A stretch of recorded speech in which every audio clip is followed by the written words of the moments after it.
Boa noite, tudo bem, pessoal? Sejam bem-vindos. Eu tenho a honra de receber o James Green, que foi a primeira pessoa que veio aqui nesse canal, quando tudo era mato, isso 500 programas atrás. E peço que ele se apresente, por favor, James. Bom, eu sou professor titular de Brown University aposentado, me aposentei em 24, e atualmente também estou presidente junto diretivo do Washington Brazil Office, que é uma entidade em Washington que faz um trabalho dentro do Congresso americano, informando os políticos sobre a realidade brasileira, e também organiza solidariedade com o Brasil, organizando ligações entre movimentos sociais brasileiros e as entidades internacionais, Congresso americano, entidades internacionais como a Comissão Interamericana de Direitos Humanos, OEA, ou as Nações Unidas, para ajudá-los a ter uma articulação internacional para levantar as reivindicações de movimentos sociais e populares no Brasil. Muito obrigado. Bom, nós vamos usar agora esse tempo para tentar entender um pouco essa situação, né, nos Estados Unidos, tão parecida com o que nós vivemos aqui no governo Bolsonaro. Queria que você falasse um pouquinho do que você acha mais interessante que o público saiba. Estamos observando essa questão toda com o ICE, né? Uma espécie de polícia racial, assim, o Trump negando, ignorando o judiciário, a justiça, né? Determinações da justiça. Queria que você falasse um pouquinho como você está vendo essa situação. Bom, primeiro é importante entender que o país está muito polarizado, ainda politicamente, refletido no fato que no Congresso os republicanos na Câmara de Deputados têm uma maioria de 2 votos nesse momento, e no Senado 4 votos, e vai ter eleições de novembro que pode modificar essa composição dentro das 2 câmaras do Congresso.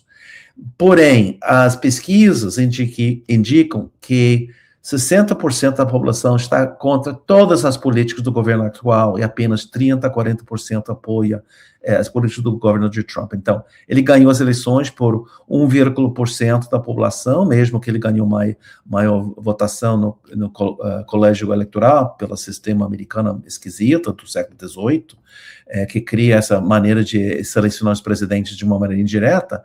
Porém, ele está perdendo muito a sua popularidade. Ele foi eleito por 3 motivos, ao meu ver. Ele foi eleito porque a candidata Kamala Harris era uma mulher negra, e há um racismo embutido na cultura americana, e muitas pessoas que não confiam na possibilidade de uma pessoa negra ser presidenta ou presidente, e sendo mulher também há uma misoginia muito forte na cultura americana, desconfiando da possibilidade de uma mulher ser presidenta, mas também existia uma preocupação com a economia e uma discussão muito forte sobre o fato que tinha muitos imigrantes indocumentados nos Estados Unidos, passando pelas fronteiras. Então, o Trump fez uma campanha eleitoral com 2 eixos. Ele ia melhorar a economia no primeiro dia, ele falou, no primeiro dia já vai começar a melhorar a economia, corrigir a economia, e no primeiro dia ele ia resolver a questão do número de indocumentados no país, que se estima mais ou menos 15 milhões de pessoas. Ele está implementando a segunda promessa, com essa política de tentar deportar 1 milhão de imigrantes por ano. Isso é uma política dirigida por um Steve Miller, que é um assessor especial dele, que é um racista, semifascista, que realmente quer livrar do país de todos os não brancos, e a política dele é tentar deportar 1 milhão de pessoas por ano, por isso as medidas muito, muito agressivas, que vamos conversar sobre isso. E a segunda é a questão sobre a economia. E a economia está muito fraca nesse momento. Há índices que talvez está melhorando, há um outro elemento da economia, mas a inflação e o sentimento que as pessoas têm com a economia é que está muito difícil, a economia está fraca, tem muita inflação, os preços dos produtos estão sempre aumentando. Então, essa mal-estar está refletindo nessas pesquisas que indicam que Trump está totalmente impopular pela maioria das pessoas. Isso vai ter implicações muito fortes nas eleições de novembro. Obrigado. Justamente, essas eleições, a gente lembra daquela situação na Flórida, né? Foi judicializada, né? Eleição nacional, super complicada, né? Sempre. Queria que você falasse um pouquinho do que você acha que pode ter nesse novembro. Fraude, o que o Trump vai aprontar? Então, tradicionalmente, historicamente, a grande maioria das eleições, entre as eleições presidenciais, onde os 435 deputados são reeleitos, porque eles têm mandato de 2 em 2 anos, então, diferente do Brasil, que são 4 em 4 anos, então você termina a campanha eleitoral, quase está fazendo a campanha eleitoral de novo para conseguir recursos e votos. E um terço do Senado. Tradicionalmente, o partido fora da Casa Branca ganha nessas eleições, entre as eleições presidenciais. Então, uma tendência histórica, nesse caso, os democratas ganham uma maioria. E como está muito apertada nesse momento, falta 4, 5 pessoas a mais entre os democratas e eles têm a maioria na Câmara. O Senado vai ser muito mais apertado. Porque realmente teria que ser muito sorte para derrotar alguns republicanos que estão se candidatando de novo e ganhar outras disputas que são muito apertadas nesse momento. Mas, teoricamente, é possível que os democratas ganhem tanto a Câmara quanto o Senado.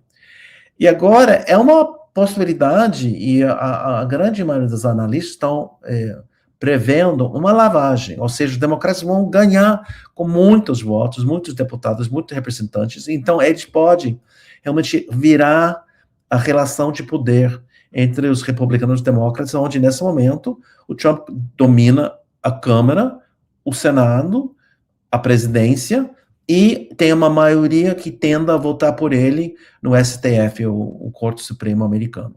Então, se os democratas ganham a maioria na Câmara e, por sorte, no Senado, há uma possibilidade de realmente enfrentar a Casa Branca e vai ser necessário o Trump negociar, porque não vai poder impor com uma maioria absoluta nas 2 câmaras. Então, isso vai ser muito significativo. E se é uma lavagem, se é uma diferença de 40, 50 deputados, que seria muito difícil, mas eu acho que é possível que tenha uma margem de 20, 25. Isso vai deixar muito claro que quem agora tem o direito de falar sobre mandato do povo vai ser os democratas. Eles vão dizer, nós foram eleitos, a maioria na Câmara, porque o povo está dizendo que nós queremos mudar radicalmente os rumos eleitorais. Isso não quer dizer que Trump não vai tentar fazer outras coisas depois da sua derrota, se houver, tentando consolidar seu poder ou tentando, teoricamente, procurar um caminho para ficar candidato em 28 para um terceiro mandato, que está totalmente, claramente proibido pela Constituição americana. Há uma certa argumento que uma frase no momento a Constituição permite uma terceira mandato, mas eu acho que nenhum juiz do STF vai concordar com essa interpretação que é meio maluca. Então, ele vai ter os últimos 2 anos dele freado. Isso é a grande possibilidade. Agora, ele claramente está preocupado com a possibilidade de ser derrotado na Câmara, porque ele pensa, na sua imaginária, que os democratas podem, mais uma vez, pela terceira vez, começar o processo do impeachment dele. Eu acho que vai ser mais difícil isso, porque já 2 vezes os democratas conseguiram a votação na Câmara, mas foram derrotados no Senado, porque exige 2/3 dos senadores. E até agora, os senadores republicanos, com uma ou outra exceção, não rompe com o Partido Republicano. Então, seria quase impossível. Então, seria mais uma vez um ato de princípios, de marcar uma posição condenando o Trump por todas as violações que ele está fazendo do direito, da corrupção, etc. Então, vamos ver essa dinâmica. Eu acho que vai depender muito da maneira que os democratas ganham ou não ganham o Congresso e as relações de forças nesse sentido. Agora, o que Trump vai tentar fazer para ganhar as eleições de novembro, que vai ser um dia 3 de novembro, a nível nacional?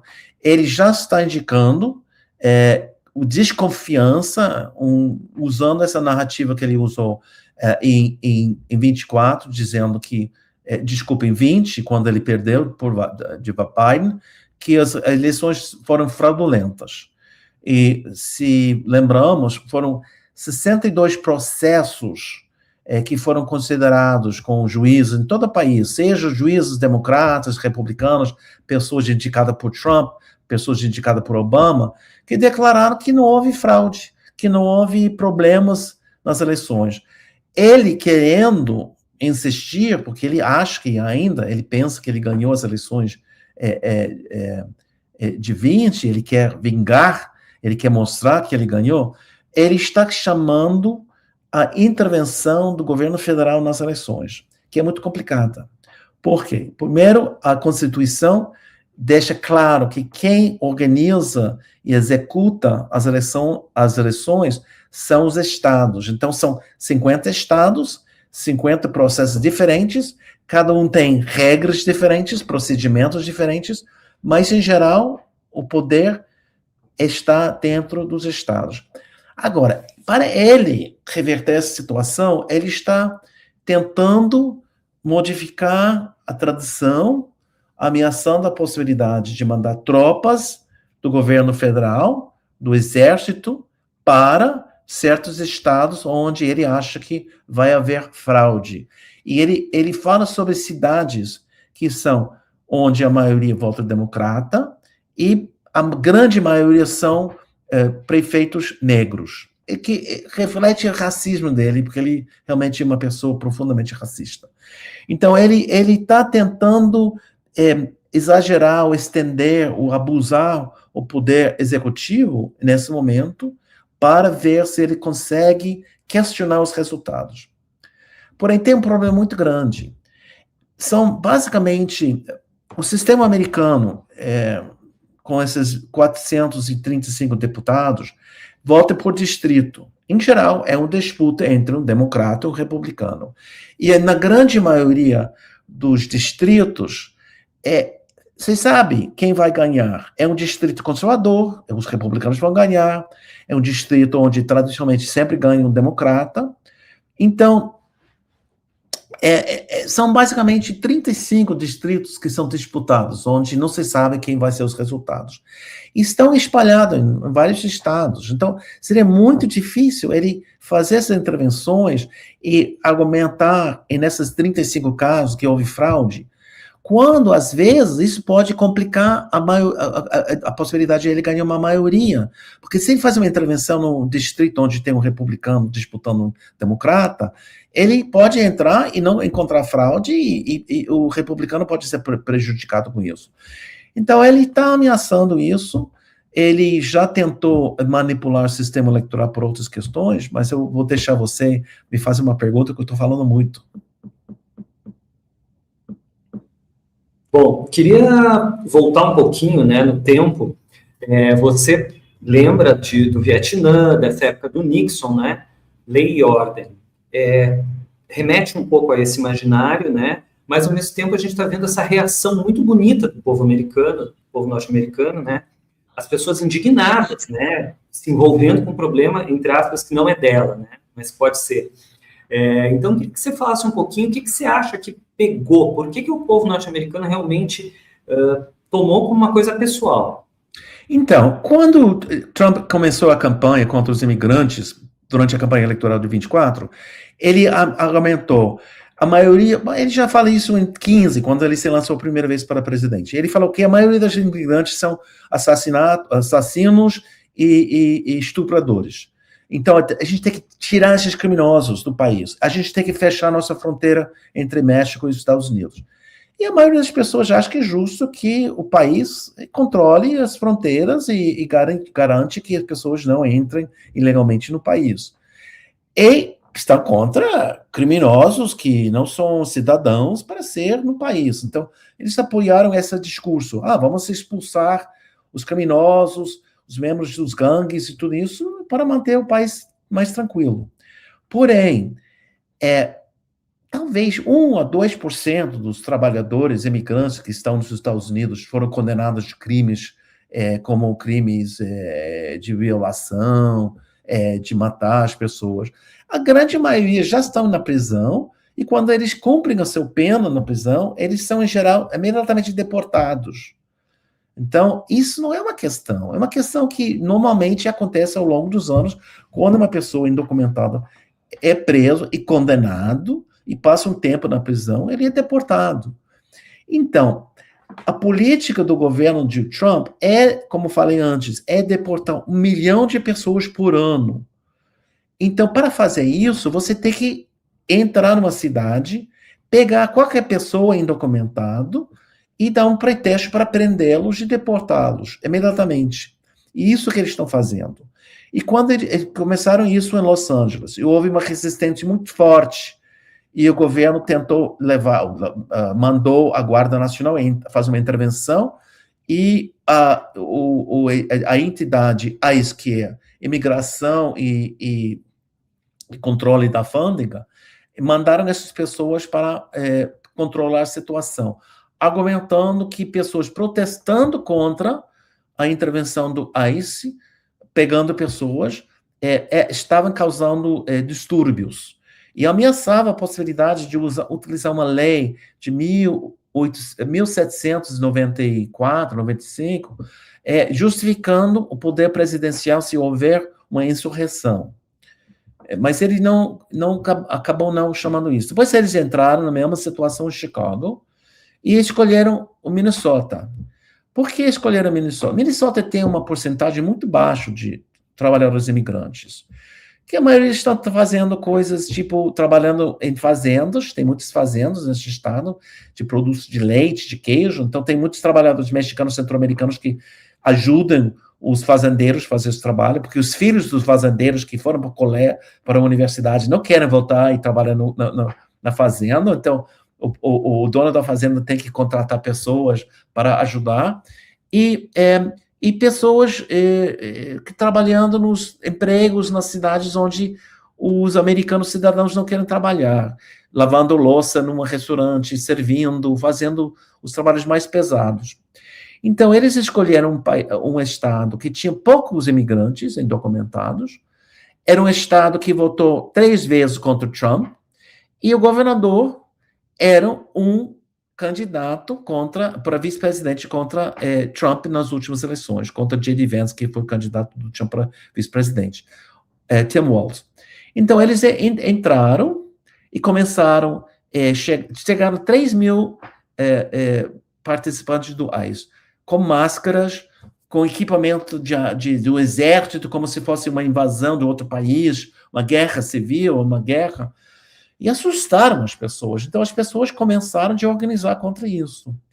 É um estado que tem uma tradição progressista, é um estado que tem uma tradição de sindicalização, é um estado que tem uma tradição de preocupar-se com o seu outro, o seu vizinho. É parte de todo um processo do século XIX, quando os pioneiros conquistaram terrenos, territórios indígenas e conquistaram a terra. Mas tem essa tradição de ajudar o outro, ser muito generoso com o vizinho. Então, eles começaram a organizar equipes de pessoas com pitas para avisar que se o ICE estava entrando no bairro, avisando, organizando, ajudando os imigrantes que estavam com medo de sair das casas, oferecendo levá-los, acompanhá-los para a escola, para o hospital, ou entregar comida para eles nas suas casas. E foi justamente nessa situação onde Renee Good, que estava no carro, a companheira dela, que estava questionando o que o ICE estava fazendo quando ela foi assassinada, em sangue frio. Foi uma situação chocante. Chocou o país. Imediatamente, o governo anunciou que ela era terrorista, que tentou matar um agente da ICE com seu carro, mas ela foi filmada. Essa iniciativa foi filmada. E fica evidente desde o começo que não era nada disso, era uma mentira. Porém, a Kristi Noem, que é responsável para toda a segurança da pátria, que chama Homeland Security, imediatamente anunciou que ela era um terrorista tentando matar essa agente da polícia. E as pessoas olharam assim, gente, não tem nada a ver o que ela está dizendo. E 17 dias depois, Outra pessoa, outro cidadão, defendendo imigrantes, foi assassinado em sangue frio. E, de novo, tem uma gravação. Né? Alex Pretty. Ele era um enfermeiro do serviço de saúde dos hospitais dos veteranos, de 37 anos também. René também tinha 37 anos, 3 filhos. E ele era um cara muito dedicado ao seu trabalho. Então, quando as pessoas olharam de novo, ficava evidente, era sangue frio esse assassinato.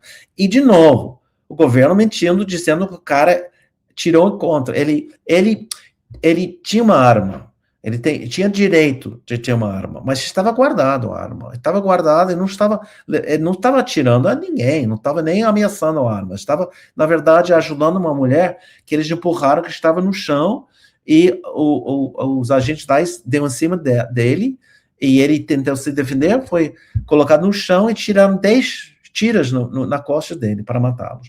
Isso causou uma situação muito mal a nível nacional.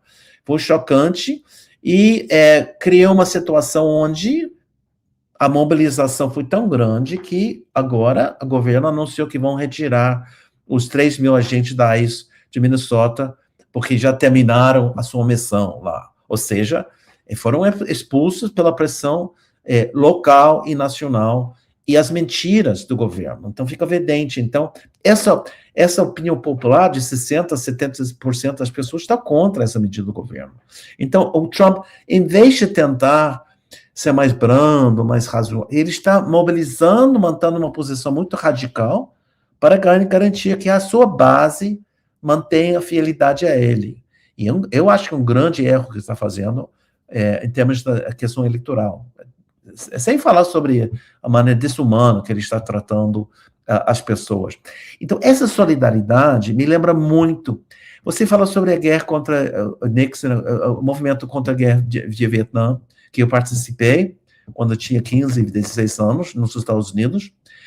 Mas eu acho que é mais uma coisa anterior, que era a solidariedade de brancos com os negros durante o movimento pelos direitos civis nos anos 50 e 60, quando eles assistiram na televisão racistas do Sul usando cachorros de ataque e esses canhões de água contra as manifestantes, que ficam chocantes.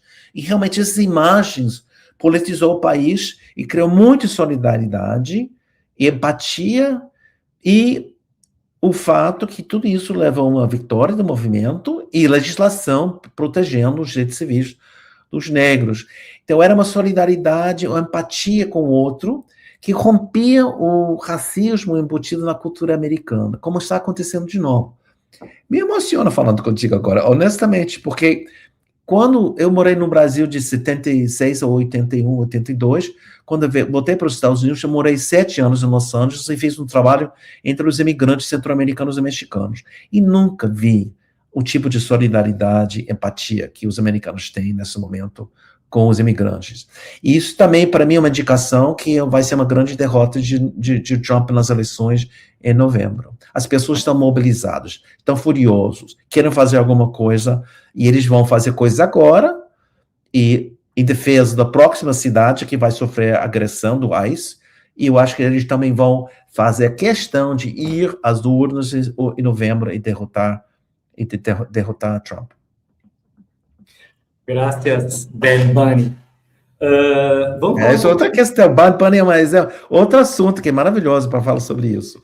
Porque foi lindo o que ele fez, e os republicanos imediatamente começaram a queixar que não entenderam, porque falava em espanhol, e que ninguém vai entender. As pessoas, bom, ninguém que não fala espanhol, mas são 20, eu não sei, eu vou dizer, chutando agora, 30 milhões, 40 milhões de pessoas nos Estados Unidos que falam espanhol, entendem espanhol, que curtiram esse show.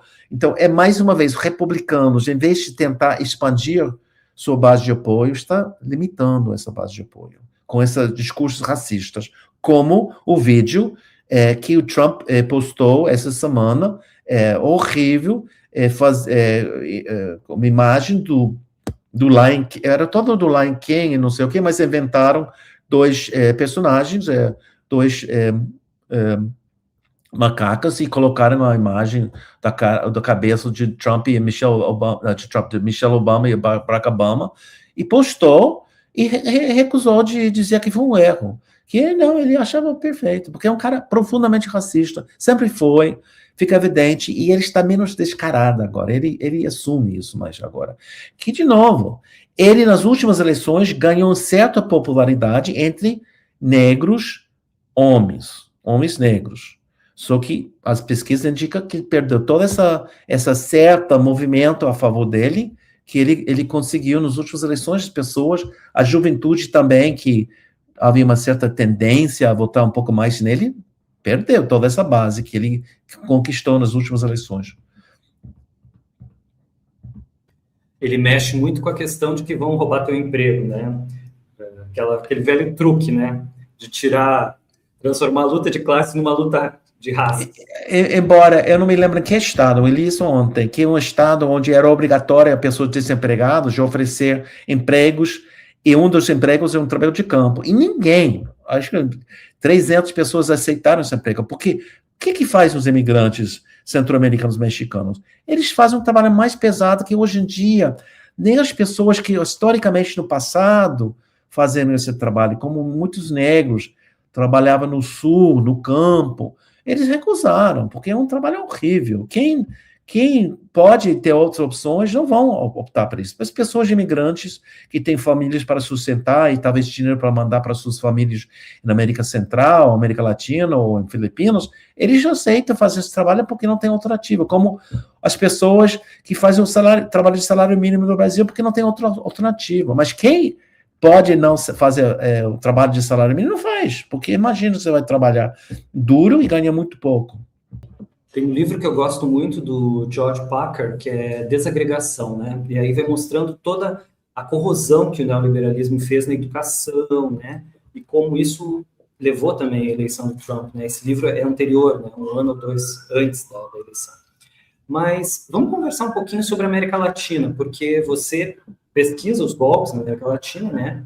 E queria que você falasse justamente sobre isso, né? Nós temos essa ideia de que a América Latina poderia ser um grande plantation, exportador, né? Onde só teria escravos, basicamente, e não vai competir, né? Com a indústria e tal. Queria que você falasse um pouquinho como que você vê essa história aí dessa apropriação, né? Porque nós vimos também vários ataques aí, inclusive o sequestro de um presidente, né? Então, eu acho que Trump está voltando uma velha ideia do papel dos Estados Unidos no mundo, como um país que tem o direito de utilizar a América Latina como seu quintal. Ou seja, é uma ideia que vem desde a doutrina de Monroe, o presidente que em 1823 justamente no final dos processos da independência da América Latina, o Brasil se independizou em 22, mas a última guerra contra os espanhóis foi em Peru em 25, e os países todos se independizaram, menos Puerto Rico e Cuba e algumas ilhas do Caribe. E então, contra a possibilidade da Inglaterra, ou na França, ou própria Espanha, expandir de novo seus territórios nas Américas, o Monroe decretou essa doutrina dizendo que nós não vamos aceitar a interferência da Europa na América Latina. É nosso, quer dizer, implicitamente é nosso. Isso deu uma justificativa de vários presidentes expandir o território nacional para, por exemplo, fazer uma guerra contra o México e depois ocupar Texas e depois Califórnia, no México e Arizona. Expandir e ocupar os territórios indígenas também, conquistá-los, e depois ver as possibilidades de conquistar ou controlar o Caribe, ter uma influência muito grande na América Central e, eventualmente, na América do Sul. Muito menos na América do Sul no século XIX. No século XX, quando os Estados Unidos vai substituir a Inglaterra sobre a grande potência mundial, especialmente entre a Primeira e a Segunda Guerra Mundial, e logo depois da Segunda Guerra Mundial, onde os Estados Unidos sai dominante grandes partes do mundo, a ideia é que a América Latina é nosso. Nós queremos ter acesso a seus produtos, de exportação, seja alimentação, ou seja minerais, petróleo. Queremos ter controle sobre os governos para garantir que os governos vão ser a favor do investimento americano para essa exploração e extração dos recursos da América Latina.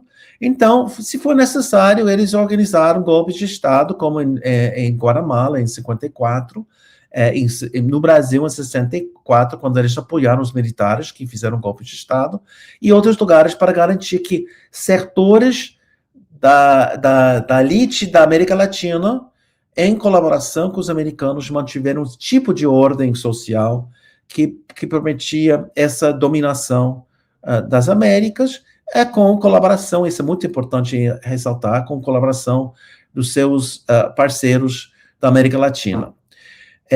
Então, eu acho que, mesmo que os americanos tenham uma potência mundial muito forte, o Trump estava querendo voltar para outro momento, que é um momento de áreas de influência, que era parte da Guerra Fria, ou mesmo antes da Guerra Fria, onde o mundo está dividido em áreas de influência e grandes potências têm a dominação. E para Trump, China tem direito a dominar os países orientais, a Rússia, os países que eram parte do bloco socialista após a Segunda Guerra Mundial, e os Estados Unidos da América Latina. Então, isso justifica uma coisa sem justificação de invadir Venezuela, tirar o presidente e anunciar que, na verdade, o objetivo era para conseguir acesso ao petróleo. E depois garantir que seus aliados são eleitos em outros países. Então, outro exemplo gritante foi a intervenção nas eleições de Argentina para o Congresso, onde ele queria reforçar, apoiar o governo de Milei, e a votação no Congresso, oferecendo 20 bilhões de dólares para ajudar a economia argentina, porque a situação econômica da Argentina está bastante difícil ainda, e prometendo mais 20 milhões de dólares de compra de exportações de Argentina, caso a direita ganhe as eleições. E fez essa promessa.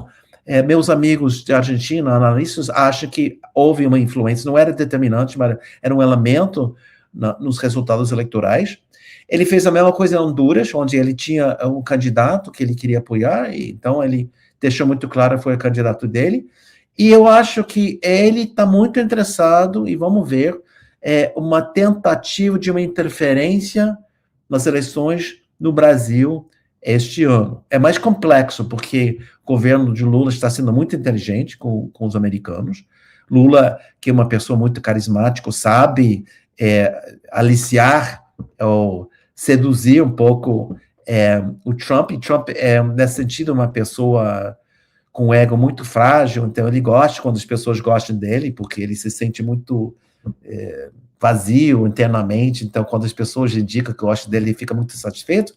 E o Itamaraty conseguiu realmente reduzir a maioria das tarifas, que é muito importante, eliminar ameaças à lei Magnitsky contra Alexandre de Moraes, eliminar as limitações sobre o direito dos membros do STF de viajar, e incentivar colaborações ou conversas e reuniões com Lula. Lula vai visitar a Casa Branca, eles vão fazer uma conversa sobre isso. Agora, isso não quer dizer que, em outro momento, Trump não vai tentar interferir nas eleições. E na medida que Flávio Bolsonaro, nas pesquisas, indica que é um candidato viável e uma possibilidade de ele realmente ser o candidato único da extrema-direita, e setores da Casa Branca que são aliados ao Bolsonaro e à família Bolsonaro, eu acho que é possível que, publicamente, ele comece a indicar que o candidato dele é Flávio, e começar uma campanha contra o Lula, alegando que ele está envolvido em tráfico de drogas, que ele é um narcoterrorista, coisas que inventaram contra Maduro e outros presidentes. Ele fez essa alegação contra o Petro de Colômbia também. Então, eu acho que ainda é muito cedo saber se ele vai fazer uma articulação para tentar interferir nas eleições, e claro, isso é complicado, porque vimos quando o Eduardo Bolsonaro fez isso, com os tarifaço, foi uma reação muito forte, e eu acho que avançou muito a candidatura de Lula, uma popularidade, porque era uma interferência descarada da extrema-direita brasileira, chamando os americanos, interferindo no processo judiciário brasileiro. Então, isso pode acontecer de novo, se ele fica muito explícito. O que tem a favor do Brasil, nesse sentido, é que as eleições americanas são justamente uma semana depois do segundo turno nas eleições no Brasil. E eu acho que Trump vai ser muito, muito preocupado com as eleições nos Estados Unidos, e pode ser que ele não faz esse tipo de articulação que pode distrair da meta dele de não perder a Câmara, ou o Senado. Então, nesse sentido, o timing, o cronograma das eleições favorece o Brasil. Mas Trump é tão imprevisível que ele pode fazer qualquer loucura, que pode interferir, e eu acho que pode ajudar a consolidar a extrema-direita, pensando, nossa, agora a gente vai ter o Trump ao nosso lado, 2 anos, na Casa Branca, isso vai ser muito importante, então vamos lá, e pode incentivar o setor da base do bolsonarismo de se mobilizar, incentivado com essa possibilidade de apoio do Trump. Do outro lado, pode mobilizar os nacionalismo brasileiro contra Flávio Bolsonaro, outro candidato que seja candidato no segundo turno, contra Lula. Então, vamos ver, é uma coisa muito, muito instável agora, e nós, do Washington Brazil Office, estamos muito preocupados com a situação, então, na medida possível, nós vamos tentar informar o Congresso americano, os democratas, um ou outro republicano sobre essa ameaça à democracia no Brasil, e garantir que há uma pressão dentro do Congresso americano contra a interferência do Trump nas eleições brasileiras. Agora, coisas clandestinas da CIA pode acontecer, é difícil saber, porque nós não temos fontes da CIA para saber o que eles estão fazendo nesse momento. Quem trabalha com redes sociais e internet já percebeu uma mudança bem grande nos algoritmos aqui, né? Por exemplo, esses dias eu tentei divulgar uma fala com um líder indigenista, né, Max Tucano, lá do Pará. O YouTube nem aceita que você divulgue, né, é reprovado. E, então, assim, censuras a Meta, no Instagram, esquerda. E com certeza, como esses grandes Big Tech agora está totalmente alinhado com o Trump, desde da posse, quando ele estava presente, frente dos membros do gabinete dele, fica evidente que eles têm um interesse. Eles estão contra o Brasil por 2 motivos. Eu acho que realmente os bancos estão assustados com o conceito do PIX, porque isso pode ter uma revolução nos cartões de créditos. Eu quero que isso avance, que seja estabelecido. Queria derrubar isso, eu acho que vai ser difícil, mas eles estão contra essa política.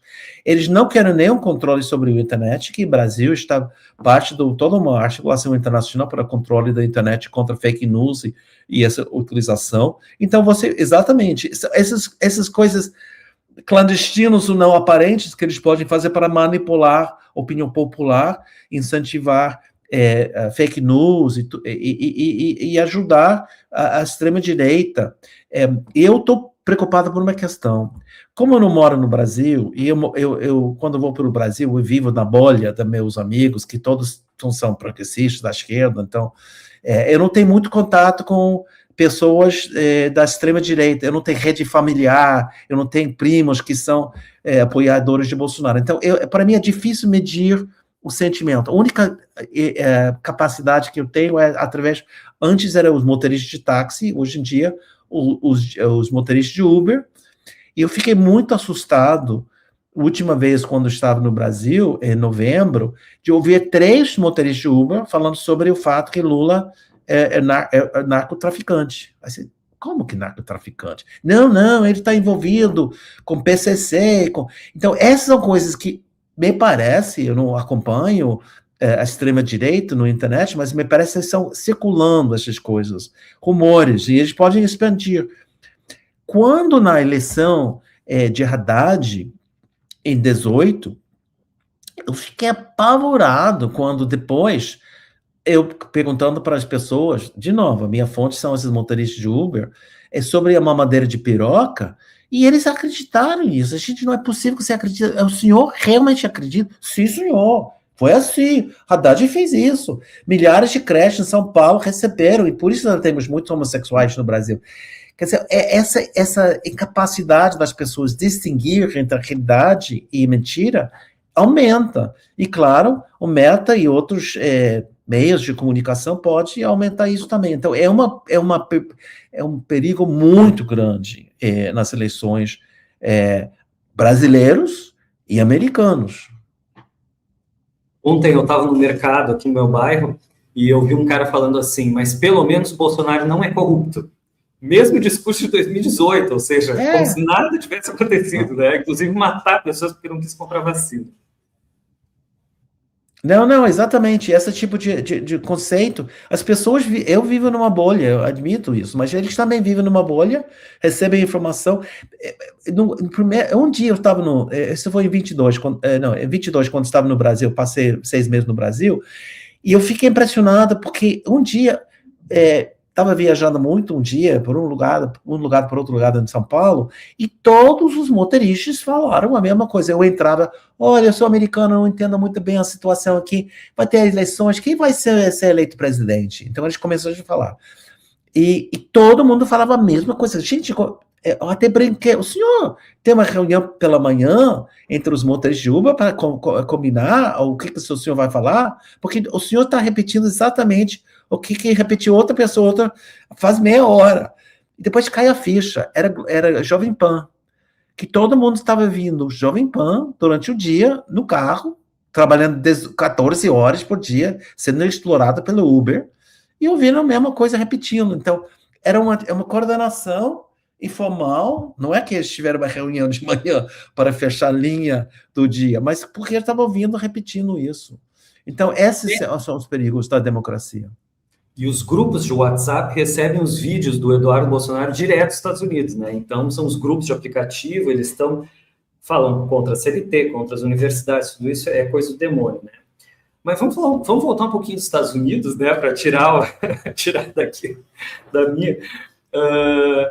Ontem a gente viu a Pam Bondi, né? Falando um monte de loucuras, né? Ela parecia uma lunática realmente, fanática religiosa, não sei o quê.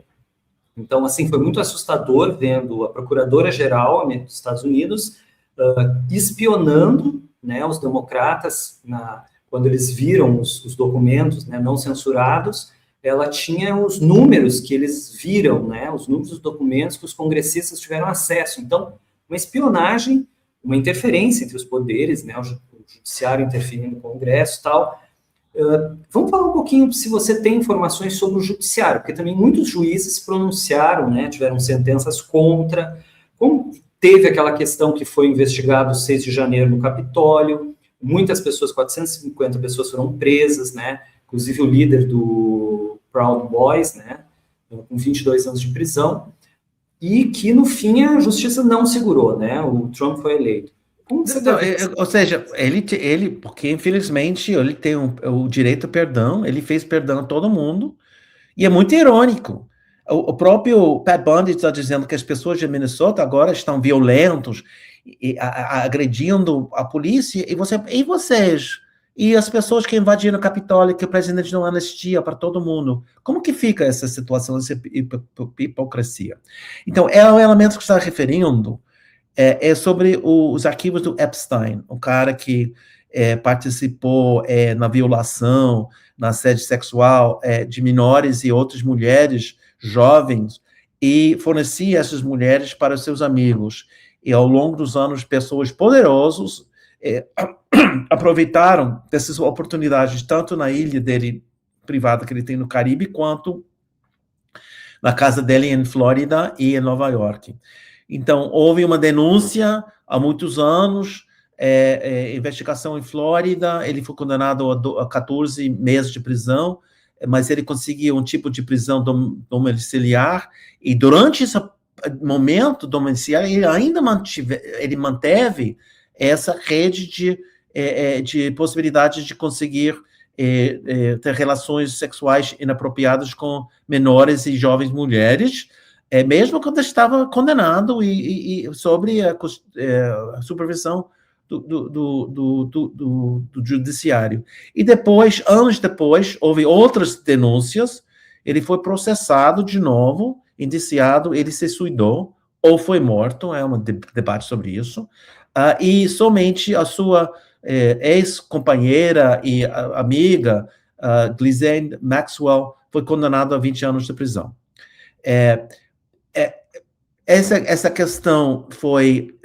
Durante muitos anos, os republicanos insistiram que era uma questão de abafamento desse escândalo, porque tinham democratas envolvidos, como Bill Clinton e outros, e então eles exigiram durante 5 anos, durante toda a época quando Trump estava fora da Casa Branca e durante a campanha eleitoral, da liberação dos documentos do Epstein, documentos produzidos quando estava fazendo as investigações.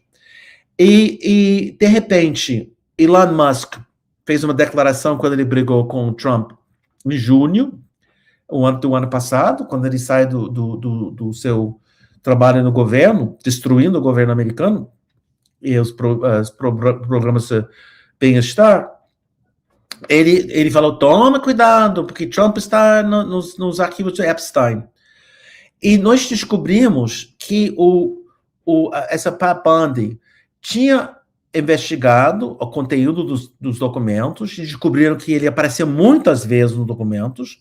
Então, eles mudaram totalmente de um dia para o outro o seu discurso sobre os documentos. Dizendo, não tem nada, não é importante, vamos fechar, não tem nenhuma outra pessoa que justifica um outro processo de criminalidade, vamos fechar, porque Trump, o seu nome aparece centenas de milhares de vezes nos arquivos, os 6 milhões de arquivos, parece. Então, uma pressão muito forte, tanto de republicanos quanto democratas, que conseguiram passar uma lei, demorou muito passar essa lei, porque o presidente da Câmara fez tudo possível para não poder votar essa lei, mas eventualmente conseguiu a votação, e todo mundo foi obrigado a votar a favor da lei, que exigia a revelação de todos os documentos, uma critério de proteger as mulheres sobreviventes, sem dar informação sobre elas, mas qualquer outro nome tem que ser revelado, qualquer pessoa, independentemente da possibilidade que pode criar um mal-estar sobre a sua imagem. Então, foi explícito, e Trump foi obrigado, depois de passar 6 meses tentando, ou 1 ano, tentando não liberar os documentos, ele foi obrigado de assinar essa lei. Demoraram para liberar os documentos, liberaram poucos, depois, quando liberaram 3 milhões, avisaram que os outros 3 milhões não vamos liberar, porque não tem nada a ver, são questões que a gente não tem a obrigação de liberar, e as pessoas começaram a ver esses 3 milhões de documentos. De novo, até agora, não tem nenhum documento que indica que Trump realmente teve relações sexuais com uma menina menor de idade. Porém, são 3 milhões de documentos que podem ter dentro deles essa informação. O que foi liberado estava cheio de coisas taxadas, não reveladas, com negro, assim, taxaram.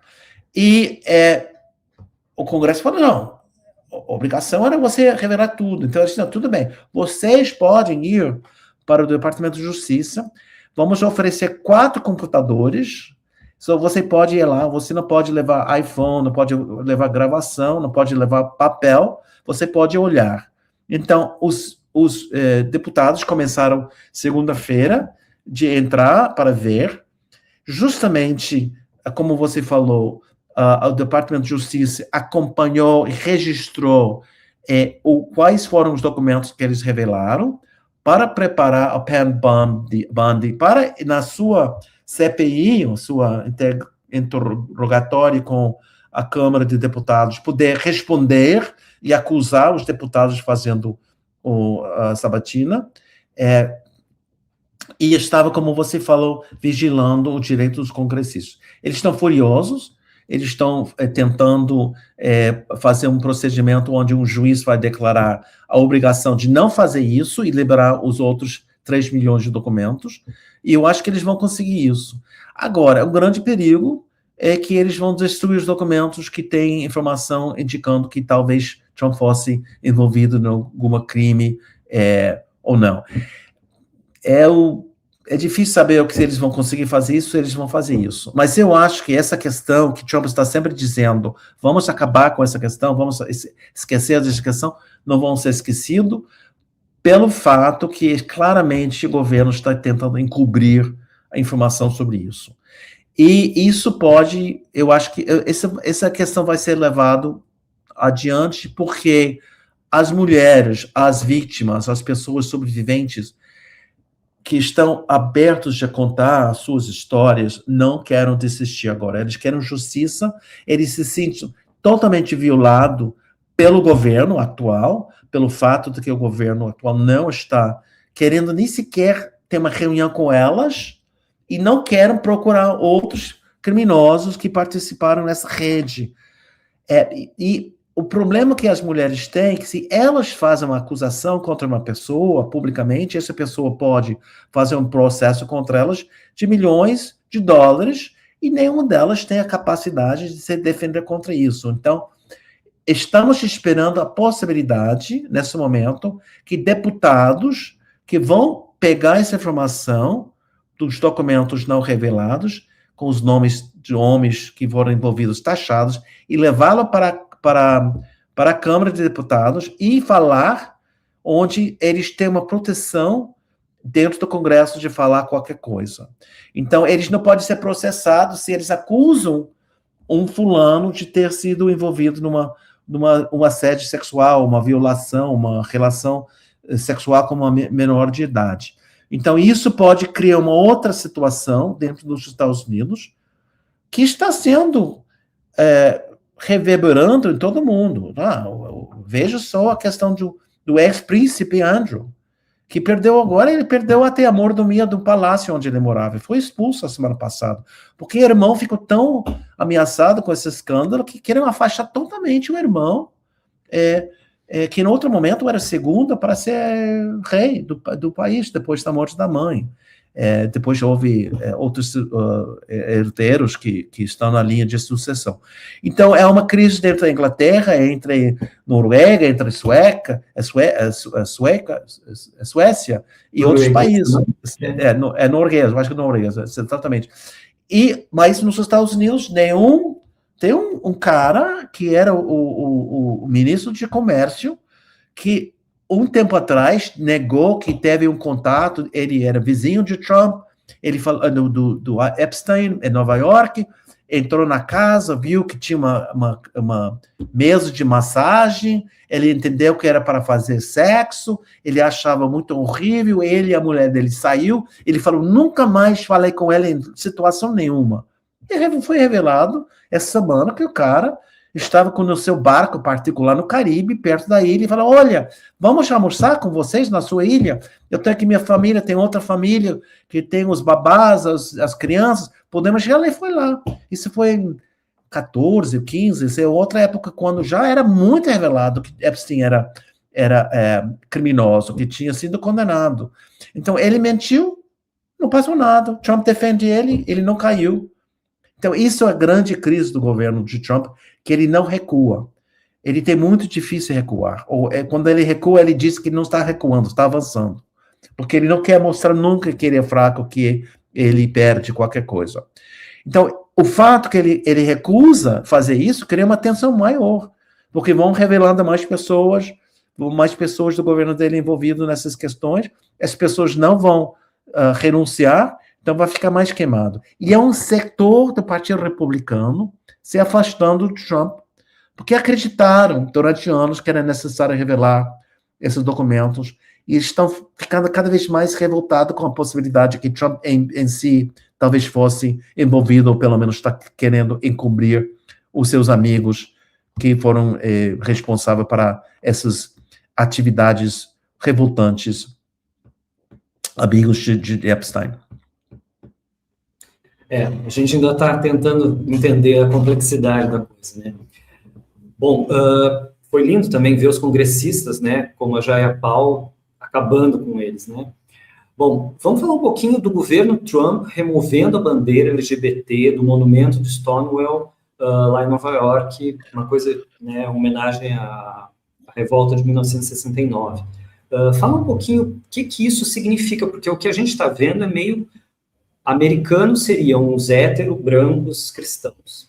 Então, na verdade, o objetivo de Trump e toda a sua equipe, as pessoas que estão dentro do governo dele, é de eliminar todas as conquistas democráticas conquistados com o movimento pelos direitos civis e outros movimentos que surgiram nos anos 60, 70. Primeiro o movimento pelos direitos dos negros, depois o movimento feminista, o movimento das mulheres, depois o movimento LGBTQIA+, depois o movimento de meio ambiente, movimentos muito fortes que conseguiram mobilizar, estabelecer leis mais democráticas, ampliar a noção da democracia no país. E eles estão querendo eliminar todas essas conquistas forjadas ao longo dos anos. E eles estão eliminando maneiras de garantir ação afirmativa nas universidades, já foi eliminado com o apoio do STF americano. Eles estão eliminando programas de conscientização do racismo, de discriminação, que estão organizados dentro do governo para falar sobre o que é um comentário racista, qual é a melhor maneira de tratar com seu... você é um chefe de uma equipe, trabalha com seus membros do seu equipe, o que é assédio sexual no contexto do trabalho. Eles estão querendo... Exatamente. Censurando livros. Eles estão no Parque Nacional, que os Estados Unidos têm um sistema de parques nacionais maravilhosos, e muitos têm centros de informação, onde vão explicar, por exemplo, um território indígena, vão explicar a história desse território, das pessoas, como foram conquistadas pelos brancos, suas tradições. Eles estão fazendo uma revisão total de toda essa informação dos parques nacionais, eliminando referências sobre a escravidão. Eles querem dizer que a escravidão não era tão mal como vocês imaginaram. Inclusive, o governador de Flórida, que é totalmente aliado de Trump, fala, não, até os escravos, as pessoas escravizadas, já aprenderam um ofício. Então, foi legal. Eles ganharam com isso, ganharam a educação. Coisa horrível que eles estão dizendo, imagina, vai dizer isso. Então, eles estão fazendo isso também com o movimento LGBTQIA+. Em geral, o alvo do ataque é contra os membros do nosso movimento LGBTQIA+, mais vulnerável, que são as pessoas trans, onde realmente há uma campanha muito forte contra as trans, e é o setor mais vulnerável, onde a população entende muito menor a situação e há várias ansiedades sobre a questão de trans, a questão de operações, pessoas menores de idade, etc. e tal. Então, utilizam esse medo para atacar todo o movimento LGBTQ+. Porque, na medida que o movimento fortaleceu-se, incentivando as pessoas a assumir para suas famílias, hoje em dia, não tem família nos Estados Unidos que não tem um tio, uma tia, um primo, um filho, que assumiu que é gay, que é lésbico, que é trans, que quer ser trans.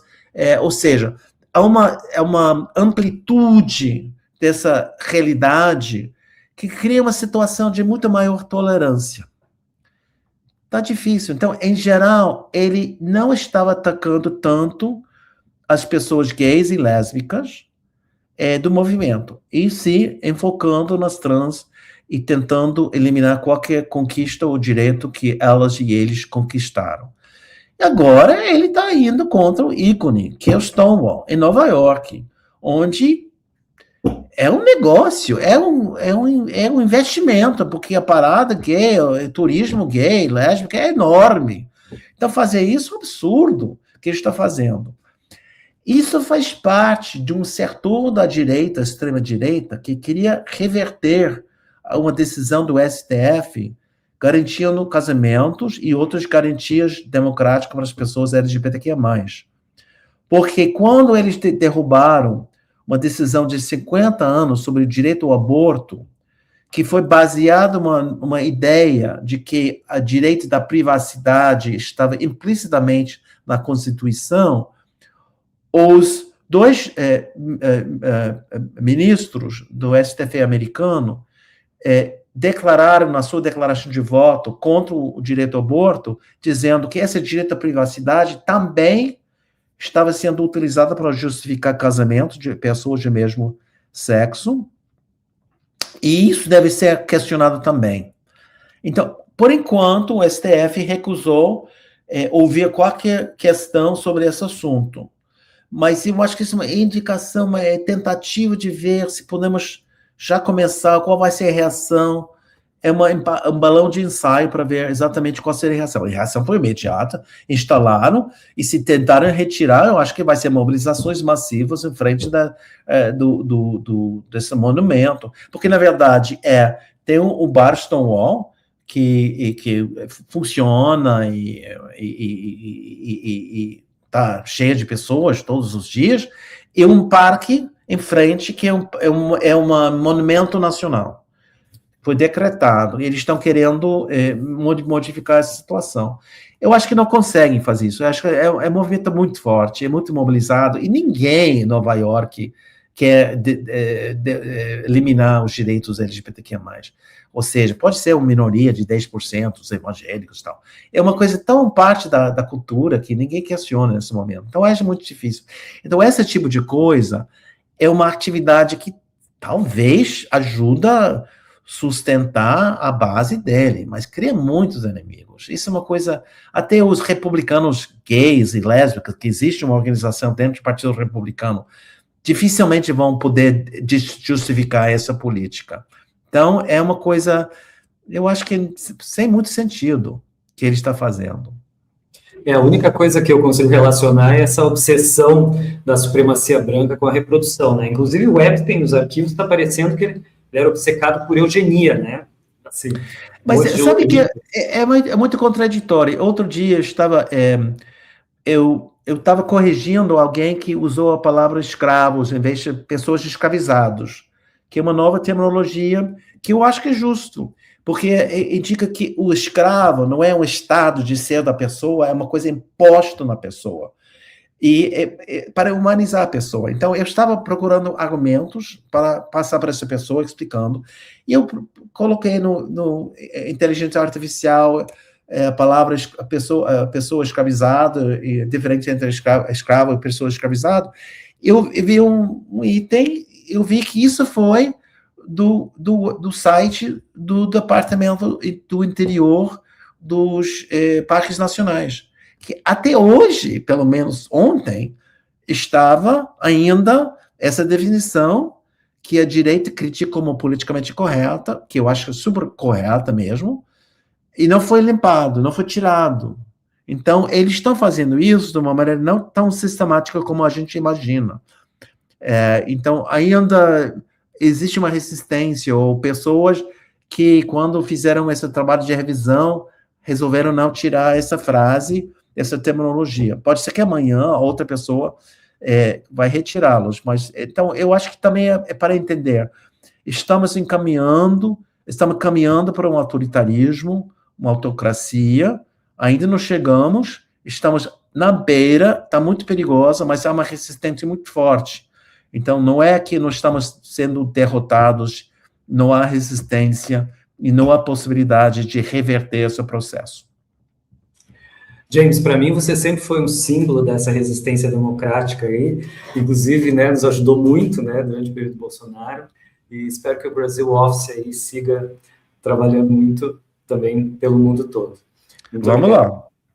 Então, como eu falei, infelizmente a luta continua. Eu queria descansar na minha aposentadoria, com minha idade e tudo isso, mas não adianta, porque tem muita coisa para fazer para realmente defender as conquistas que nós conseguimos por muito trabalho, suor e sangue. E a gente está, infelizmente, nessa defensiva, a gente tem que ir na ofensiva de novo. No Brasil, nos Estados Unidos e no mundo. Muito obrigado, Afonso, pelo convite. Como diria o Bad Bunny, seguimos aqui. Isso. Um abraço. Obrigado, um grande abraço.